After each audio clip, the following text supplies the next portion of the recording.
Of the Herd and 10 podcast. I'm your host, as always, Jake Fortinsky, joined by my co-host, Kevin Fortinsky. For those of you who are listening just in audio, you can't see his absolutely filthy tie-dye Buffalo Bills shirt. It is absolutely sick. If you want to see it, check us out on video. If you can't, you're just hearing us on audio. That's perfectly fine too. Kev, the Bills come off of a big W, although I'm actually not feeling as positive as I thought I would from a win, and I guess it's because I have a whole lot of concerns. Before we get into that, let's just talk about Thanksgiving. Kev, you're going to the game, right? Oh, yeah. Can't wait to go to Detroit on Thursday. I know a lot of Bills fans were there this past Sunday, which was unexpected, but, I thought this is going to be our one chance to go to Detroit in about 8 years. It's not too far away. Let's go. Thanksgiving. It's going to be amazing. Get some turkey. Get some turkey leg. But I'm pumped for the game. Pumped. Love it. Love it. Yeah, look, it's an exciting moment. I mean, again, Bills are prime time, baby. We're getting used to this. Buffalo Bills prime time games. I mean, we're a great team, I think. It's kind of an interesting one. Let's talk about the game against the Browns, because the Browns are not a good team by any stretch of the imagination. They're not particularly good on defense. They have an okay defensive line, I guess, but not a good defense, not a good offense, terrible quarterback play, pretty good running back play, actually. But again, when you look at this team through and through, they're not very good until Deshaun Watson, and now only 2 weeks away, he will be back and he'll be playing against the Houston Texans. But the Buffalo Bills did some good things and they did some atrocious things. Let's start with the first half. In my opinion, it was pretty much a disaster at the start. The Buffalo Bills offense struggled. I think they had 2 or 3 3-and-outs. Josh Allen looked scared. He looked nervous, tentative. He was afraid to throw the ball. Honestly, I have not seen that from Josh Allen since his rookie season. But things turned around at the end of the first half. Josh Allen and the Buffalo Bills offense looked very sharp in the final minutes of the second quarter, and they drove the ball down. They put up a big touchdown. It was Stephon Diggs' first catch of the half, which is shocking. It's truly a shock. I'd like to see them get him involved earlier on, but the Bills pull it out in the first half, and then in the second half, they start to play a lot better. Now, they did kick a ton of field goals, which to me is a bit concerning, because when you're going to start playing better teams, you cannot be kicking, I think it was 6 field goals in the game. That just can't happen. So there's definitely some positives. Kev, you want to talk a little bit about the special teams? Because I think there's some good things there. And I think the defense had their bad moments, but there are some guys on the defense, to me, that are playing well. And hopefully they can hold down the fort. Yeah, our run defense, to me, was the biggest positive step on the defense that game. I mean, we held Chubb to under 20 yards. I think on 14 carries, I think he got 19 yards. So just over a yard a carry. Basically completely shut down the run game and made Cleveland one-dimensional, which generally is very good. And look, they got a couple garbage time touchdowns, but the secondary has looked porous for weeks. And Dane Jackson has looked worse and worse with each game. I don't know what's going on with him. He looked good to start the season, but he is absolutely getting blown out of the water. For now, I think that's 3 straight games where he's been absolutely destroyed. They're picking on him the whole game, and basically he's not able to make any plays. Amari Cooper was blowing by him. He's not getting his hands up. He's not stopping anyone at the moment. We saw him get beat by Cooper. We saw him get beat by Donovan Peoples-Jones. I mean, He's not the best receivers in the league, and he's getting slaughtered on almost every play. And look, our safety play has been a problem when Poyer's not in. DeMar Hamlin's been just okay. I thought Benford played okay. Xavier Rhodes played okay. We're just not getting enough from our secondary right now. The bottom line is we need Poyer to play every game because without him, we have nothing in the secondary. And even Taron Johnson, something we didn't really expect to be talking about, but I feel like Taron Johnson has been getting beat routinely as well this year. I don't think he's been very good. We thought we had one of the better slot corners in the league. He hasn't been close to one of the best slot corners in the league. So we've had some major, major issues with our secondary, and we have to clean that up if we're going to go anywhere in the playoffs. First and foremost, we need Trey White back right now. We need him back. I don't think he's coming back for this Detroit game, but let's hope he comes back for that stretch of 3 games against our division because we need him. We need Dane Jackson to be playing against weaker competition or someone else to take over that second corner spot on the opposite side of Trey White. We need that, and we need that now. To me, if Kaiir Elam can get healthy, I think Dane Jackson is going to get benched. It's interesting you talk about how badly he's gotten beat, but that he started out the season playing quite well. Honestly, my take on that is other teams figuring him out. We talk a lot about, or in general, the media talks a lot about how quarterbacks can start out their career really well, and then sometimes they'll have a sophomore slump because defenses figure them out. I think in this case, it's been the opposite, basically. I think the offenses have figured out Dane Jackson. They've figured out his weak point, which to me is deep plays. He has trouble. Firstly, his speed is a bit of a concern for me. I see him getting beat just point blank, just on straight, go routes. I've seen him get beat. I think he then has issues with his agility and turning around, because even if he does manage to catch up to a receiver and he's kind of there, he's not able to turn his body, so he doesn't know when the ball's coming, and therefore he doesn't get his hands up. And an NFL receiver, good or bad, is going to make a catch if they have a clean visibility on the ball. And I just think Dane Jackson has really struggled with both, like I talk about, speed and agility. And I mean, that's cornerback play at its core. So I think teams have just figured it out. I think they've started to realize that he's a real sore spot in the secondary. And of course, without Micah Hyde, and Jordan Poyer's missed quite a few games, without that extra support, I think Dane Jackson's in big trouble.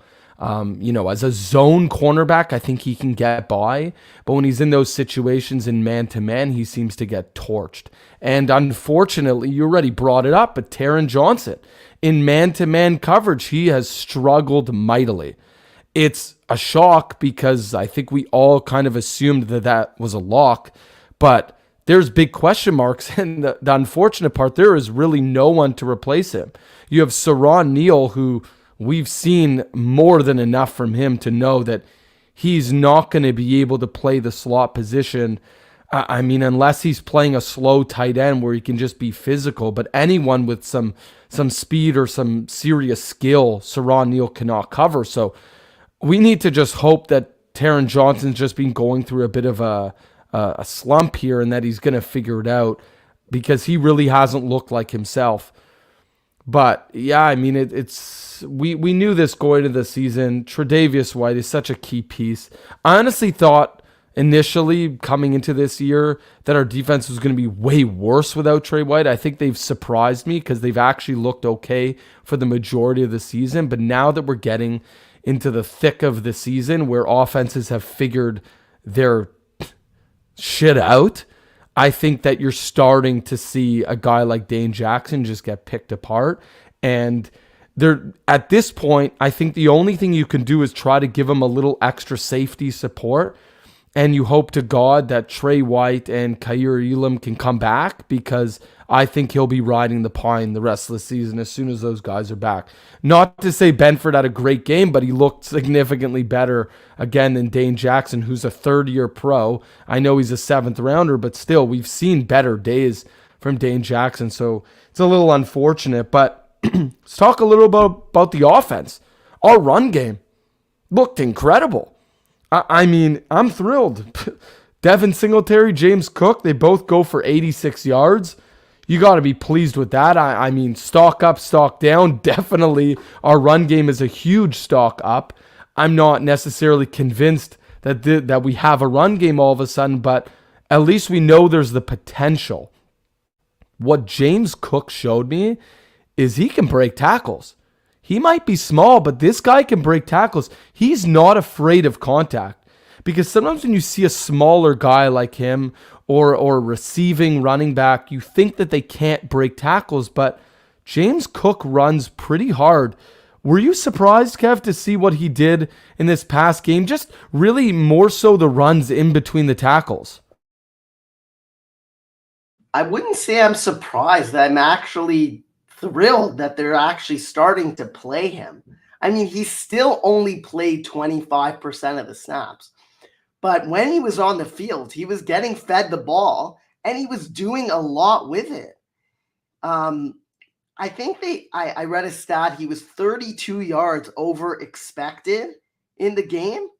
And on 86 yards, I mean, that's really impressive. The guy is electric. Look, Singletary, he's reliable. He generally doesn't fumble the ball. He can get you 10, 20 yards at times. Cook has that game-changing speed where he could go the distance. That, to me, is why we drafted him so high up. We needed a game changer at running back. And to me, James Cook is the game changer.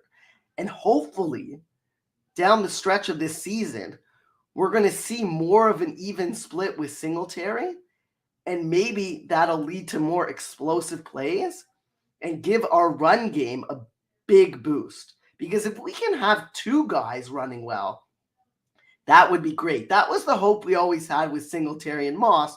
Obviously, Moss stunk and we got rid of him. But Cook, to me, is probably going to be our lead back next year.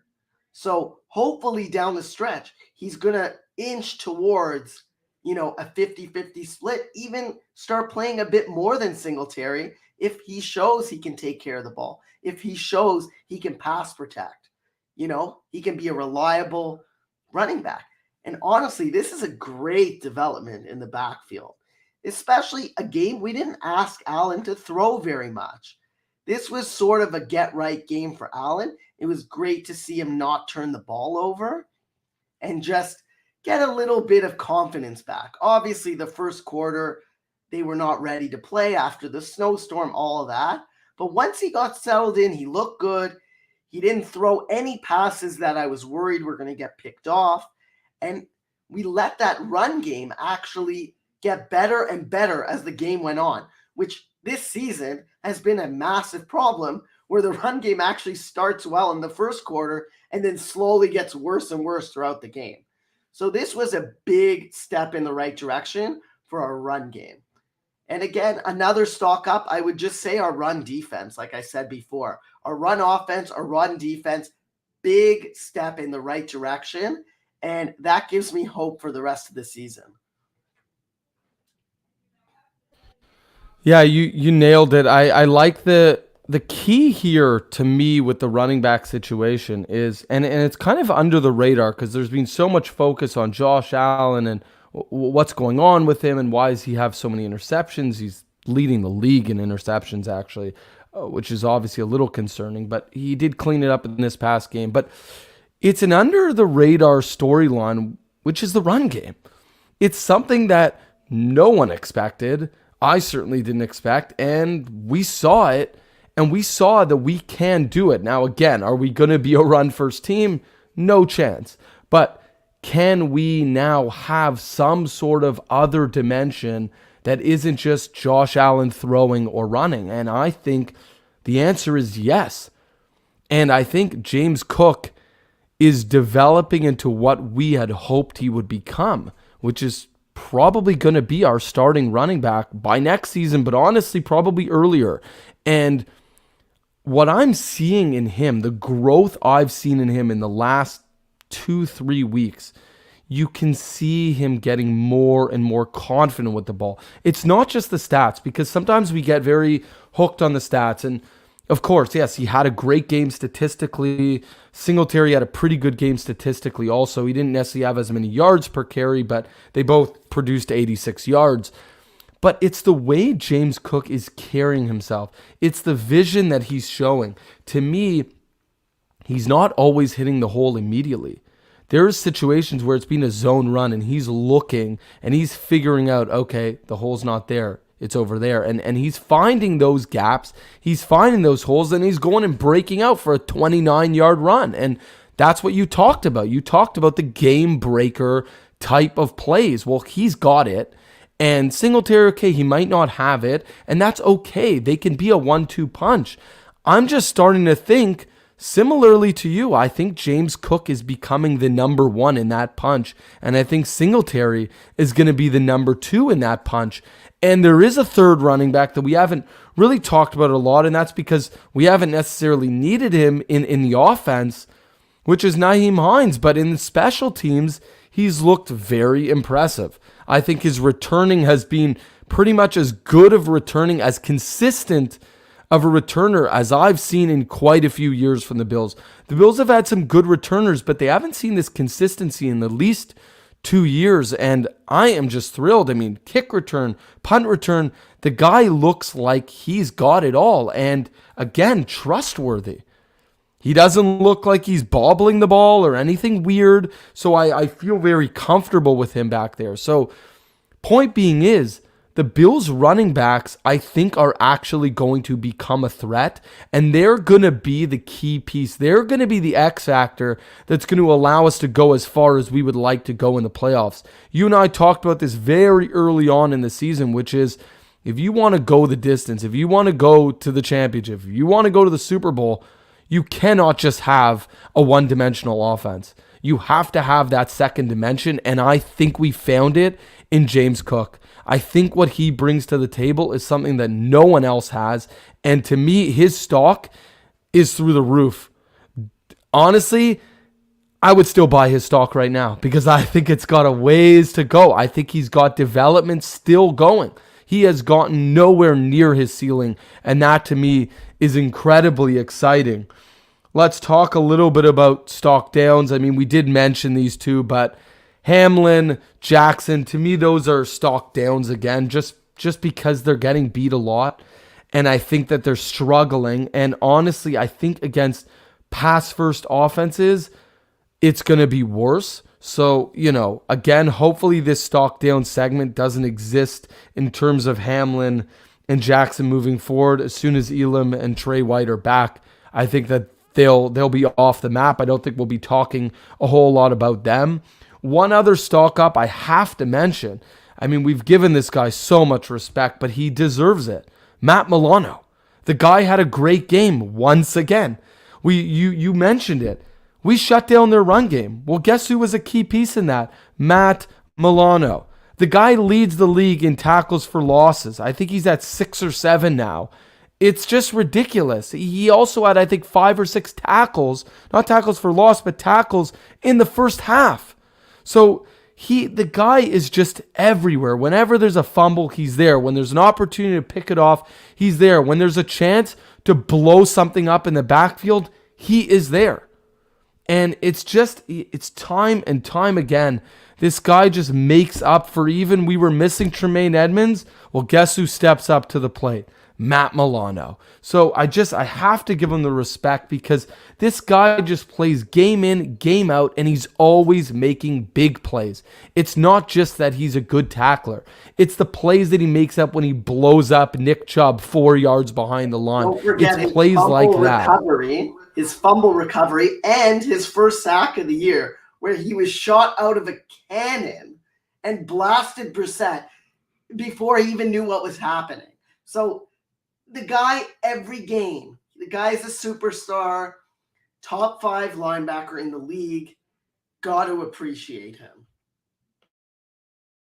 Moving on to keys to the game here. This is an interesting one, I believe, because I think a lot of people thought the Detroit Lions were a joke. And they are no joke. They are on fire right now. They look good. Their offense is rolling. Jared Goff looks good. I think their defense is pretty shoddy, but they have a hell of an offense. And I actually think they could give the Bills defense a run for their money. Kev, keys to the game here. You're going to the game. What do the Bills have to do to win this game? Because obviously they're the better team, but I don't think it's so lopsided here.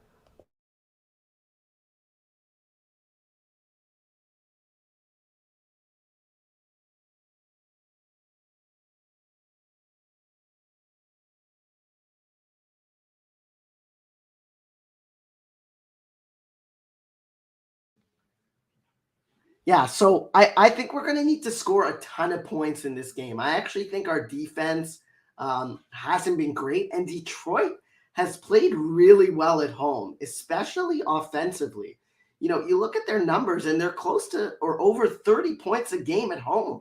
They're scoring a ton of points. So in the dome, they're very comfortable.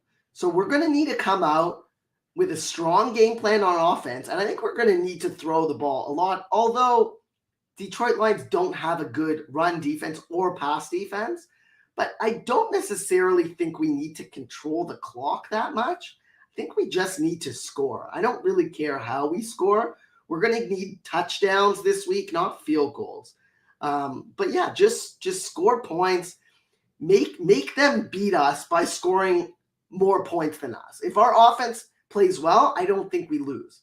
But again, we need Josh Allen to be comfortable from the start instead of starting, towards the end of the second quarter like he did last week. Yeah, you're not going to have the luxury in this game of having a slow start. I think the Detroit Lions would love to see that from the Bills because I think the Detroit Lions could go up early. I think it's certainly possible if the Bills don't put the pressure on early. But I look at this Lions team and I go, okay, they have Jared Goff. They have some good running backs, Jamal Williams in particular, obviously DeAndre Swift. I think the Lions are more of a run-first team. I think their goal really would be to control the clock and to run the ball down our throat and slow this game way down. They want to get us out of our rhythm. They want to get us shaky early on. So my guess is if the Bills can lock up the run game, or if the Bills can just score early on in the game, I think it would put a lot of pressure on Jared Goff, who has looked good this year. He actually hasn't looked bad, but I think that if you can go up early on the Lions, I think it will be very hard for them to climb back just because I think they really would like to just run the ball mainly. So I think if you can get an early lead, even if it's like a 10-0 lead, I think that would probably be enough to get Goff a little bit rattled or force him into a position that he doesn't want to be in where, he's throwing 2 out of 3 downs. I think if we could get them in that scenario, I think we should be able to win this game. It should be noted that Josh Allen in domes is significantly better than outdoors. He's one of the best quarterbacks in domes. So this is probably an advantage to him. Obviously, I get that we're on the road, but it does help that we just played there. There probably is a bit of a comfort level there for the Bills going into this game, a little more than it would normally be. It's obviously not a long travel day either. There's no time change. So I think some of those things are going to help. But when I look at this game, I really just see exactly what you said, Kev, touchdowns. And I would say early. That you really have to have a quick start to this game because I think if you let a team like the Lions hang in, who need some of that extra confidence, if you deflate them early on in the game, I think you kind of would have it in the bag. I think if you let them hang around, you're going to give a team who should not have confidence in this game confidence. And that's where I get nervous. I get nervous when you have a team who should not feel confident starting to turn that around, starting to gain momentum. You just don't want to leave anything up that. You don't want to leave anything like that up to chance. And it kind of brings me to my final point of this episode, which is, what do you do in fourth down situations? Because there's a very legitimate chance it could happen again in this game where we're in the red zone or we're near the red zone and, we're 4th and 1, we're 4th and 2. Maybe we're up by 3 points at that point. Do we press? Do we try to go for it? And if we get it, great. Then we probably end up going up maybe 10-0 versus going up 6-0. My only, and it's kind of a tricky question because I know that if you convert and you score, you just deflated the entire opposing defense and offense probably because you've now gone up by 10 or 14. But if you don't get it, you've now given them momentum when you could have just kicked a field goal. The Bills didn't mess around. They didn't take any chances against the Browns. They just kicked the field goals. Would you just stick with the field goals against the Lions? Or because they're a much better offense than the Browns, do you have more of that, let's go for it kind of mentality? I hate not going for it. With the offense we have, the last game was a bit of a different scenario just because I felt like we needed to see points on the board because of the couple rough games we had and the way we lost and the way Josh Allen was maybe feeling a little bit down on himself. I think going for the field goal in the last game actually, I think, helped us get points on the board. But we're coming off a win. We just scored 31 points. You have one of the best offenses in the league. For some reason, we didn't really call any runs for Josh Allen in the last game. I don't know if you noticed that, but we had almost no designed runs for him, which was very different. I'm not sure the reasoning behind that, but it was. I was a little shocked when we didn't go for the 4th and 2, but going forward, I'd like us to go for those 4th downs. We have to show we're one of the best teams in the league. And one of the ways you do that is by blowing out these teams that are worse than you. I don't want to settle for field goals. If you're 4th and 6 is a different story than 4th and 1, 4th and 2, even 4th and 3 at around the, 30-yard line. I want to be going for those. I want to put my foot on their throat. I do not want to get into close games at the end where I regret going for field goals. We're one of the best teams in the league. Go for the fucking touchdowns. Not to mention, we're one of the worst teams when it comes to close games. We don't want that. It's not something we're good at. It's not something we want to be in. And of course, it's very likely we would be in close games in the playoffs. But this is still the season. And I think you really do need to put the pedal to the metal. I don't disagree with you. I think it was a little weird that we didn't go for it more against the Browns. I think we actually let them hang in for too long. I mean, obviously we won, but that to me is, again, like, I think it's a little bit of hesitancy just because Josh had 3 bad games in a row. So I think there was some nerves there, but I agree. I think Thanksgiving, and Josh has been incredible in Thanksgiving games. Let's not forget that. I think this is the time to really, national audience, put the pedal to the metal, put, like you said, put the foot on the throat and put it away. You got to put up touchdowns. You're right. You got to put up touchdowns. This is the Detroit Lions. They're not a joke like the Browns. They're not a good team, but they're not a bad team. They're probably a borderline playoff team, in my opinion. They're at home. And I think you need to really prove and show who you are. If we want to be a Super Bowl contender, if we want to lead our division, start playing like it. I don't want to see the field goals. Honestly, even 4th and 3, I think we need to consider it. I think we really need to consider doing that. Now, as always, we're going to end here, and I'm going to end by saying, go Bills. Thanksgiving, baby. Where's the turkey? Bring it out, Kev. Bills! Go Bills.